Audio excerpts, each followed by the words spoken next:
Assalamualaikum warahmatullahi wabarakatuh. Pada kesempatan kali ini, Islam Fisabilillah akan membahas kisah Rasulullah yang meneteskan air mata karena seorang sahabat. Tanpa berlama-lama kita langsung saja ke kisahnya. Dalam kitab Ianatut Talibin Bab Lukatah, karya Abu Bakar bin Muhammad Syata'at Dimyati diceritakan, sebuah kisah sahabat yang membuat Rasulullah Shallallahu Alaihi Wasallam meneteskan air mata. Beliau adalah Abu Dujanah radhiyallahu anhu, sahabat Nabi dari kabilah Khazraj. Beliau syahid dalam perang Yamamah ketika memerangi Nabi palsu yaitu Musailamah Al-Kadzab. Selain dikenal pemberani di medan perang, Abu Dujanah juga seorang yang sangat menjaga diri dan keluarganya dari perkara haram. Suatu hari usai sholat subuh berjamaah bersama Rasulullah Shallallahu Alaihi Wasallam, Abu Dujanah selalu terburu-buru pulang tanpa mengikuti doa setelah salat yang dipanjatkan Rasulullah. Melihat gelagat ini Rasulullah mencoba meminta klarifikasi pada Abu Dujanah. Mengapa setiap kali kamu terburu-buru pulang dari jamaah subuh? Apakah engkau tidak memiliki permintaan kepada Allah, sehingga tidak pernah menungguku selesai berdoa? Ada apa? Tanya baginda Nabi Shallallahu Alaihi Wasallam. Abu Dujanah menjawab, begini Rasulullah, kata Abu Dujanah memulai ceritanya. Rumah kami berdampingan persis dengan rumah seorang laki-laki. Di atas perkarangan rumah milik tetangga kami ini terdapat satu pohon kurma menjulang. Dahannya menjuntai ke rumah kami. Setiap kali ada angin bertiup di malam hari kurma-kurma tetanggaku itu saling berjatuhan mendarat di rumah kami. Ya Rasulullah, kami keluarga orang yang tak berpunya. Anakku sering kelaparan kurang makan. Saat anak-anak kami bangun apapun yang didapat mereka makan. Oleh karena itu setelah selesai salat kami bergegas segera pulang sebelum anak-anak kami terbangun dari tidurnya. Kami kumpulkan kurma-kurma milik tetangga kami yang berceceran di rumah. Lalu kami kembalikan kepada pemiliknya. Suatu saat kami agak terlambat pulang. Ada anakku yang sudah terlanjur makan kurma hasil temuan.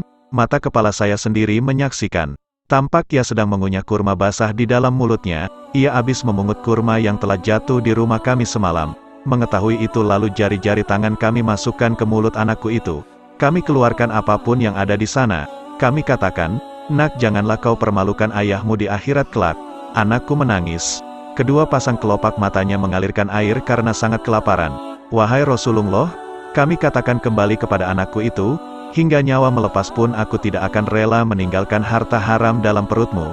Seluruh isi perut yang haram itu akan aku keluarkan dan akan aku kembalikan bersama kurma-kurma yang lain kepada pemiliknya yang berhak. Mendengar itu, mata Rasulullah Shallallahu Alaihi Wasallam berkaca-kaca. Butiran air mata mulianya begitu deras. Baginda Rasulullah mencoba mencari tahu siapa sebenarnya pemilik pohon kurma yang dimaksud Abu Dujanah itu.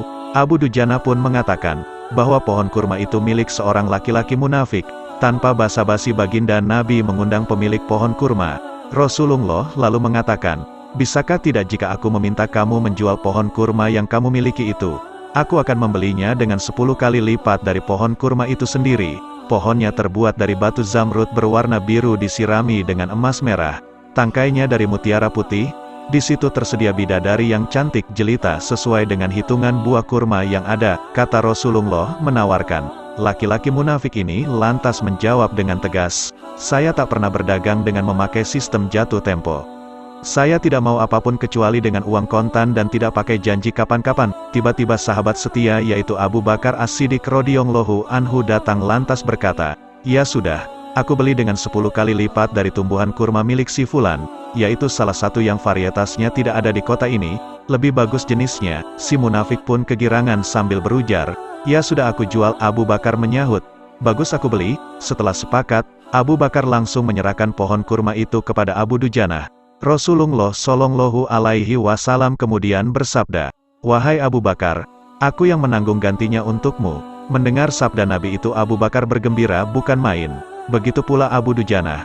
Sedangkan si munafik berjalan mendatangi istrinya lalu mengisahkan kisah yang baru saja ia alami. Aku telah mendapat untung banyak hari ini. Aku dapat 10 pohon kurma yang lebih bagus.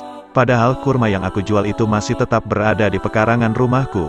Aku tetap yang akan memakainya lebih dahulu, dan buah-buahnya pun tidak akan pernah aku berikan kepada tetangga kita itu sedikit pun. Malamnya si munafik tidur dan bangun di pagi harinya. Tiba-tiba pohon kurma yang ia miliki berpindah posisi menjadi berdiri di atas tanah milik Abu Dujanah. Dan seolah-olah tak pernah sekalipun tampak pohon itu tumbuh di atas tanah si munafik. Tempat asal pohon itu tumbuh rata dengan tanah. Ia keheranan tiada taraf. Demikian kisah sahabat dan pohon kurma yang membuat Rasulullah Shallallahu Alaihi Wasallam menangis. Hikmah yang kita petik dari kisah ini adalah kehati-hatian para sahabat menjaga diri dan keluarganya dari makanan yang haram. Sesulit apapun hidup, seberat apapun hidup, seseorang tidak boleh memberikan makanan untuk dirinya sendiri dan keluarganya dari barang haram. Setiap kebaikan akan dilipat gandakan pahalanya oleh Allah Subhanahu wa Ta'ala 10 kali lipat. Sebagaimana janji baginda Nabi Muhammad Shallallahu Alaihi Wasallam. Adapun panen daripada janji itu bukan sekarang namun di akhirat kelak. Karena dunia ini adalah darus zari ataupun tempat bercocok tanam, bukan darul hasad yaitu tempat memanen. Kemudian pohon kurma yang berpindah posisi itu adalah salah satu mukjizat baginda Nabi Muhammad Shallallahu Alaihi Wasallam yang langsung dirasakan oleh sahabat Abu Dujanah radhiyallahu anhu. Wallahu alam bisawab. Alhamdulillah saudara seiman, semoga kisah ini dapat menambah ilmu dan menambah ketakwaan kita kepada Allah Subhanahu wa Ta'ala. Assalamualaikum warahmatullahi wabarakatuh.